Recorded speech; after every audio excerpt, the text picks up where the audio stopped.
Television history made this morning, all to honor a TV legend. All of the hosts of The View, past and present, were together at the table to celebrate Barbara Walters, sharing what they learned from working with this veteran journalist.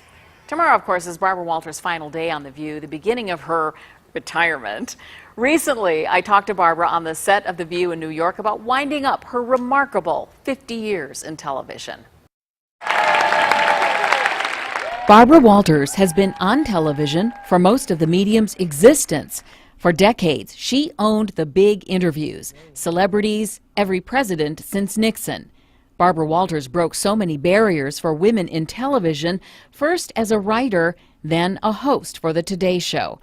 Barbara truly blazed a trail that no woman had been on before. Things were so different then for women. How did being, as you described yourself, a pushy cookie help you deal with that boys' club? Well, it was what we call the hard news, and I was the first female co-anchor of a network news program, and I was a big flop.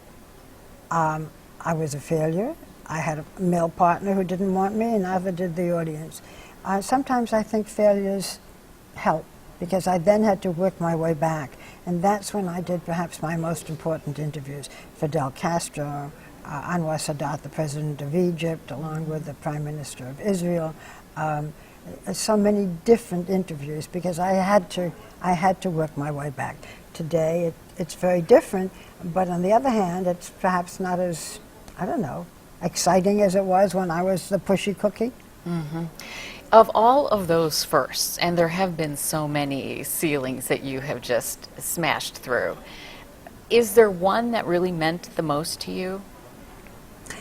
I think what means the most to me is what we're talking about. The fact that I can have a legacy, that it's not, oh, she interviewed this one or that one, or I don't know, every president or Putin, and I'm bragging. But the fact that maybe I paved the way a little bit for the younger women today. When I feel that, then I think I've accomplished something. Well, she certainly has accomplished so much, truly a legacy there. And she was an inspiration for me and so many of my colleagues, and really women in all walks of business and life. Tonight at 11, the second part of my exclusive interview. A lot of big names have shed tears in a Barbara Walters interview. She tells me which interview really tugged at her emotions, and I ask questions that you suggested for her on my Facebook page, some really good ones. So that's